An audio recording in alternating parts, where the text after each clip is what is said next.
बड़ी बात आपने सुनी।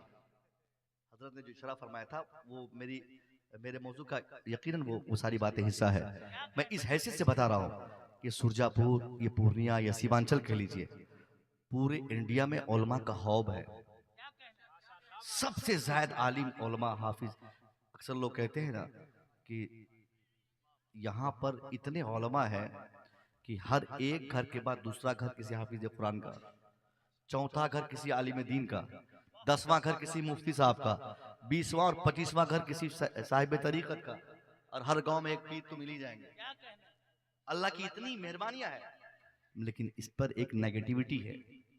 ये चंद उलमा हमारे जिस इलाके में कसरत से उलमा हो, उस इलाके में आलिमों की सबसे ज्यादा इज्जत भी होनी चाहिए थी। उस इलाकों में, जिस इलाके में आलिम है, कौन सा घर इलाका बचा हुआ जहां आलिम ना हो? बड़े बड़े मुफ्तियान कराम अल्लाह ने इसी सरजमीन में पैदा फरमाया। बड़ी बड़ी शख्सियतें जिनको पर पूरा हिंदुस्तान, पूरी जमीयत, पूरी जमात हमारी फख्र करती हो, उसको अल्लाह ने इसी सरजमीन में पैदा फरमाया। लेकिन यही सरजमीन आज धीरे धीरे इल्म से दूर होती जा रही है। वो जमाना लग गया जो 15 साल पहले उलमा पैदा हुए। आज हमारे मदरसों में बच्चे पढ़ने वाले नहीं है। आज हमारे मदरसे हैं, बच्चे पढ़ने वाले नहीं है। आप बच्चों को क्यों नहीं भेजते पढ़ने? अगर यही आप नहीं भेजेंगे तो कौन भेजेगा? आपका मदरसा खाली हो चला है, आपने पढ़ाना छोड़ दिया है। न तो आपके बच्चे स्कूल में पढ़ते, न मदरसे में पढ़ते, सिर्फ जाहिल रहते हैं। अरे साहब कहीं पढ़ाइए। अगर मैं बोल दूं आज के आप अपने बच्चों को मौलाना क्यों नहीं बनाते, तो आपका ये कहेंगे कि फिर मौलवी साहब मौलवी वाली बात कर रहा है, मौलवी और मौलवी बढ़ाने कह रहा है। हम नहीं बनाएंगे बेटे को मौलवी। बेटा मौलवी बनेगा, कमाएगा क्या? इस तरह की बातें आपके ज़हन पर आती हो तो मेरा एक सवाल है, कंप्लेंट है, आपने नहीं बनाया अपने बेटे को आलिम। कोई शिकायत नहीं, कोई कंप्लेंट नहीं, मगर एक शिकायत जरूर करूंगा। जिस फील्ड को, जिस मैदान को आपने फायदे और बेनिफिशियल का मैदान समझा, उस मैदान में आपके बच्चे कितने कामयाब है आपको जवाब देना पड़ेगा। आपने आलिम बनने को घाटा समझा ना, तो बताओ कि प्रोफेसर क्यों नहीं बना आपका बेटा, डॉक्टर क्यों नहीं बना आपका बेटा, आईएएस क्यों नहीं बना आपका बेटा? पता चला आप उधर भी कामयाब नहीं हो सके, इधर भी कामयाब नहीं हो सके। ये तो अल्लाह का करम है। अल्लाह जिस पर मेहरबान होता है उसी के घर में आलिम दीन पैदा फरमाता है। अल्लाह जिस पर एहसान करता है उसी का बेटा हाफिज कुरान पैदा होता है। अल्लाह जिस पर मेहरबानी फरमाता है, मेहरबान होता है, उन्हीं के घर में कोई फकीह पैदा होता है। मगर आपने किस कदर कज फिक्री के आप शिकार हुए कि आपके बेटे ना तो आलिम बन पाए, ना तो आपने बेटे को दुनियावी तालीम दी, ना तो आपने दीनी तालीम दी। तालीम से बेरगबती। हजरत ने फरमाया, एक तहकीक हजरत ने बताया कि अफगानिस्तान के बाद सबसे ज्यादा अगर आलिम किसी इलाके में है तो इसी इलाके में है। तो अब बताइए कि जब सबसे ज्यादा आलिम इस इलाके में है तो यहाँ की मस्जिद खाली नहीं होनी थी। यहाँ की मस्जिद खाली नहीं होनी थी। कितने बच्चे नमाज पढ़ने जाते हैं? कोई एक बता दे कि नौजवान हमारे गांव की मस्जिदों में नमाज पढ़ते। इसका मतलब या तो आपने आलिमों की बात नहीं मानी, या तो आप आलिमों को सुनना नहीं चाहते हैं। ये लोग पढ़ते कब है हुजूर नमाज हमारे यहाँ? 55 साल के बाद कुर्सी लेके जाते हैं। लेंगड़ा, लूल्हा, अपाहिज हमारी मस्जिदों में भर गए सब। हमने अभी गांव से सारी कुर्सियां फेंकवा दिया। जुमा के दिन 200 कुर्सी लगा दिया लोगों ने। और ऐसे ऐसे ताजा तरीन लेंगड़े कि जो नमाजे जुमा के लिए कुर्सी लेकर मस्जिद में आते और 1 घंटा के बाद हटिया करने के लिए बाइक चला के जाते। मैंने कहा लेंगड़ा तू कहां था अब तक? 50 साल तक तुझे मस्जिद में किसी ने बोला देखा नहीं? और 50 साल के बाद कोई बता दिया कि तुम मरोगे आप तो तुम कुर्सी लेकर नमाज पढ़ने आए हो। बस ऐसे बैठा रहेगा, ऐसे ऐसे करेगा। आराम की नमाज, कितना आराम की नमाज पढ़ रहा है वो। सब कुछ सही है, बाइक चला रहा है, मछली लेने जाता है, मोंगरी मछली खरीद रहा है, बकरे का सीरा खरीद रहा है, और वो नमाज कुर्सी पे पढ़ता है। यही उम्र नमाज की जो उम्र आपकी है। नबी ने फरमाया ला तज़ूल क़दम अब्दिन मिन इंद रब्बिही यौमल क़यामह हत्ता युसअल अन comes. Allah will not allow man's feet from his side on the day of resurrection until 5 questions will be asked। जब तक हमारा रब हमसे 5 तरह के सवाल नहीं फरमाएगा तब तक किसी बंदे को अपने सामने से हटने की इजाजत नहीं देगा। जिसमें पहला सवाल नबी फरमाते हैं अन उम्रिही फीमा अफना, और दूसरा सबसे बड़ा सवाल अन शबाबिही, यानी पहला सवाल उम्र के बारे में, दूसरा सवाल हमारी जवानी के बारे में। जवानों को नौजवानों से उसकी जवानी के बारे में अल्लाह पूछेगा कि तूने जवानी की उम्र कहां बिताई। आज तो नमाज पढ़ते नहीं, आज तो इबादत करते नहीं। बुढ़ापे में जब दिखाई नहीं देता, जब चला नहीं जाता, जब बोला नहीं जाता, जब 50 तरह की बीमारियां हो जाती, तब सब कुछ करके भाई की जमीन हड़प लिया, बहन की जमीन हड़प लिया, समाज की जमीन हड़प लिया, झूठ बोल के दलाली करके बेटा बेटी की शादी ब्याह करा के घर उर बना के, अब जब दिखाई नहीं देता तब चला है टिकट बनाने का हज करने के लिए। और 1 महीने के बाद खबर आती है कि कटिहार के 5 हाजी खत्म। यहाँ घर वाले बोलते हैं अल्हम्दुलिल्लाह वाली साहब जन्नत चले गए। उनको पता ही नहीं था कि वो कहां जा रहे हैं। प्यास लगी, मर गए, बेचारा चला नहीं जा रहा था उनको। जवानी की उम्र में करो ना भाई ज़रात हरमैन शरीफैन, अल्लाह के नबी के दर की ज़रत, और वो ये क्या बोलते हैं साहब, हज के जो एलिमेंट्स है उसकी तकमील के लिए जो उम्र सबसे बेस्ट है वो नौजवानों की उम्र है।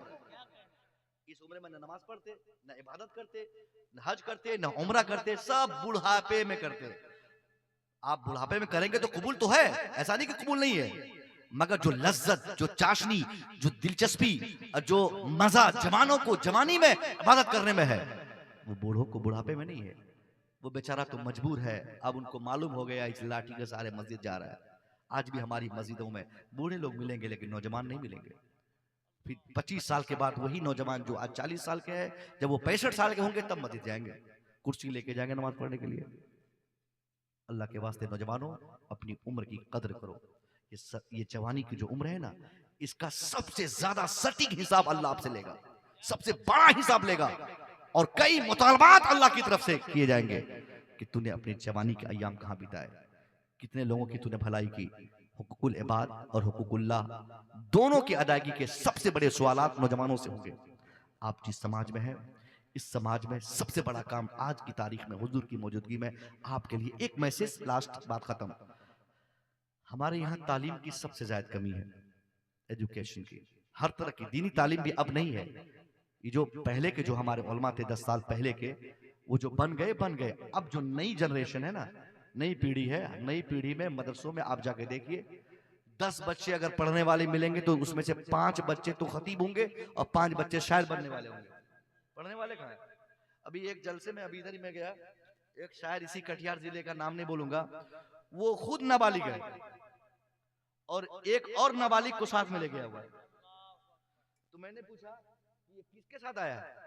बोला शायर साहब के साथ में आया। उस शायर का नाम बताया उसने। मैंने कहा क्या पढ़ता है? बोला हिफ्ज़ करता हूँ। कितने बारा किया? ऐसे कह रहा है। 2 नहीं बोला, उंगली दिखा रहा है। मैं कहा बेटा तुम 2 पारा अभी हिफ्ज़ किया है या कर रहा है, तू इस शायर के साथ में घूम रहा है क्या करने के लिए? शोहरत पाने के लिए? बेटा तुम मेहनत कर, पढ़ाई कर, हाफिज अच्छा बन, अच्छा आलिम बन, तुझे क्या जरूरत है इसके पीछे घूमने की? 50 रुपया तुझे देगा, तेरी करोड़ों की जिंदगी खराब हो जाएगी। मत जा किसी शायर के पीछे, वो शायर शोहरत पालेगा, तुझे लात मार देगा। तू हिफ्ज कर, मेहनत कर। वही हो गया। मदरसों में आज हमारे बच्चे नहीं है, और जो हैं भी तो वही शान खिताबत रटते हैं और वो इंतखाब आला हजरत याद करते हैं। खुद बात क्या बोला आलिम रहे कहां? आप 1 महीने से आप खोजिए अपने मदरसों में पढ़ाने के लिए कोई जबरदस्त आलिम दीन को आपको नहीं मिलेंगे। खतीब खोजिए 1 तो 50 मिलेंगे, नात खां 1 बुलाइए तो 25 आ जाएंगे, नकीब 1 बुलाइए तो 4 आ जाएंगे। लेकिन आप शेखुल हदीस तलाश कीजिए कि कटिहार लोकल का कोई शेखुल हदीस हो जो हमारे जामिया में पढ़ाए, नहीं मिलेगा आपको, क्योंकि नहीं है हमारे मदरसों में। तो तालीम अब नहीं हो रही है। तो हमारी जरूरत, हमारा काम यह है कि हम तालीमी मयार को ठीक ठाक करें, अपने इलाके में मदरसे बनाएं, बने हुए मदरसों को मजबूत करें, स्कूल्स बनाएं, आले रसूल के सामने ये इरादा करके एक तंजीम बनाएं, हैदरी तंजीम।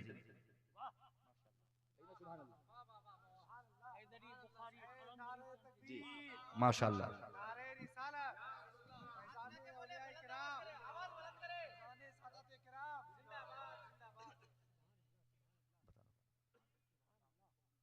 आप सरकार मौला अली की निस्बत से एक तंजीम बनाए। आज हम 50 जलसे कर लेंगे, मगर सरकार मौला अली की रूह को जो हम खुश करना चाहते हैं, जिस तरीके से हम खुश कर सकते हैं, वो तरीका सबसे सटीक क्या है मैं बताता हूं आपको। जलसों से नहीं, कॉन्फ्रेंसों से नहीं, आराज से नहीं, वो एजुकेशन के माहौल में। वो सरकार मौला अली जिनके बारे में नबी ने कहा था अना मदीनतुल इल्म वलियुल बाबुहा, I am the city of knowledge and Ali is the door of it. मैं इल्म का शहर हूं और अली उस शहर इल्म का दरवाजा है।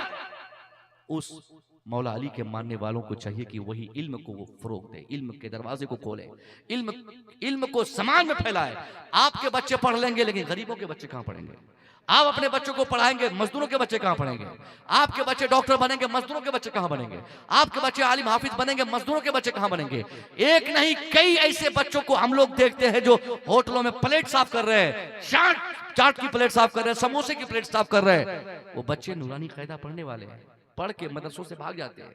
उसका बाप आके नहीं पढ़ाता, हिफ्ज नहीं कर सकता। अगर कोई हिफ्ज कर लिया तो आलिम नहीं बन सकता, आलिम बन गया तो फाजिल नहीं बन सकता, फाजिल बन गया तो इफ्ता करने की ताकत नहीं, इफ्ता किया तो ताकीक की जसारत नहीं, पैसे नहीं उनके पास। अब अगर आप कुछ करना चाहते हैं तो सरकार मौला अली की निस्बत से एक तंजीम बनाकर इस पूरे गांव के 100 लोग उस तंजीम से जुड़ जाए और उस तंजीम का मकसद क्या हो कि 100 रुपया एक महीने कम से कम आप लोग जमा करें और उस तंजीम में सालाना अगर 100 लोग अगर जमा हो जाएंगे तो 1,20,000 एक महीने में आप एक महीने में उस तंजीम में अपनी तरफ से पैसे डालेंगे। इस तरह से एक साल में कितने पैसे हो जाए? एक साल में 1,20,000 रुपए जमा होंगे और इस तरीके से 2 साल में 2,40,000, धीरे धीरे 2-4-5 सालों में 10-20 लाख रुपया आपकी तंजीम में जमा होगा। उसके बाद आप ऐलान आम कर देंगे कि मेरे गांव में कोई जाहिल न रहे, मेरे गांव में कोई अनपढ़ न रहे, मेरे गांव में कोई पढ़ाई ड्रॉप न करे। अगर वो नूरानी कायदा पढ़ने वाला है तो उसके हिफ्ज की सारी जिम्मेदारी तंजीम की होगी। अगर कोई हिफ्ज कर चुका है तो उसके आलिम बनाने की सारी रिस्पांसिबिलिटी हमारी तंजीम हैदरी कमेटी की होगी। अगर वो शख्स मैट्रिक किया है तो इंटर पढ़ाने की जिम्मेदारी इसी हैदरी तंजीम की होगी। आप ऐलान कर दे कि 2025 के बाद मेरे गांव का कोई लड़का पैसे की मजबूरी की बुनियाद पर अपनी तालीम को ड्रॉप न करे। मैं कसम खा के कह सकता हूं, अगर आपके पैसों से आपके गांव के किसी एक बच्चे ने तालीम पाई हो, हाफिज बना हो, आलिम बना हो, डॉक्टर बना हो, इंजीनियर बना हो, तो 50 जलसों से भी सरकार मौला अली जितना हमसे खुश नहीं होंगे उतना एक बच्चे को पढ़ाने से खुश हो जाएंगे।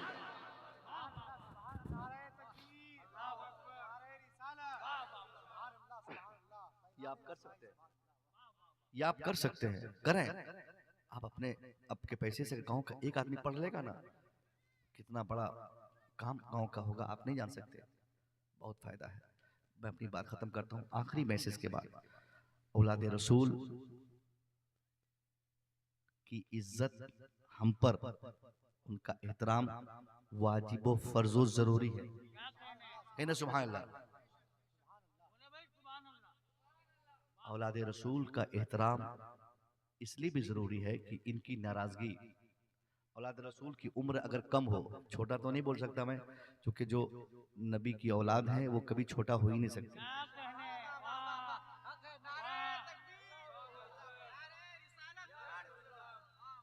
मुफ्ती बनता है, डॉक्टर आदमी मेहनत से बनता है, आईएएस मेहनत से बनता है, मुसन्निफ भी मेहनत से बनता है। आप में से कोई भी हाफिज बनना चाहे 3 साल रगड़ के मेहनत कीजिए, हाफिज बन जाइएगा। कोई भी आईएएस बनना चाहे 2-4 साल मेहनत कीजिए, हाफिज, आलिम, आईएएस, आईपीएस सब बन जाएंगे। सरकार आला हजरत ने क्या पैगाम दिया था? आपने जो एक सैयदजादे को कांधे पे बिठाया था, क्या पैगाम दिया था आपने? वक्त के ताजदार, हजारों किताबों के मुसन्निफ, जिनके दरवाजे पर कई दर्जन उलमा बैठे रहते, इस्तफ्ता करते, मसाइल जानने के लिए बड़े बड़े साइंटिस्ट खड़े रहते, वो सरकार आला हजरत ने कांधे पर बिठाकर एक पैगाम दिया था, किरदार दिया था। पर्दे के पीछे से आपने पैगाम दिया था हम जैसे को समझने के लिए कि दुनिया देख ले, दुनिया जान ले कि 1000 किताब लिखना ये इंसान की मेहनत के मुताबिक है। मुफ्ती आजम बनना भी इंसान का कमाल है। इंसान बनता है, मेहनत करेगा कोई भी मुफ्ती आजम बनेगा, मेहनत करेगा कोई भी खतीब बन जाएगा, मगर पूरी दुनिया मेहनत करके एक भी शख्स अगर सैयद बनाना चाहे, हम मेहनत करें कि हम मेहनत करके इस बार हमारा मंजिला बेटा सैयद हो जाए, हो सकता है? नहीं होगा। हम अपने बेटे को आलिम बनाना चाहेंगे, बना लेंगे, मुफ्ती बनाना चाहेंगे, बना लेंगे, मगर पूरी दुनिया मिलकर अपने भाई भतीजे बेटे को किसी को भी अगर वो सैयद बनाना चाहे तो खुदा की कसम हर चीज दुनिया बना सकती है, किसी को सैयद नहीं बना सकती है।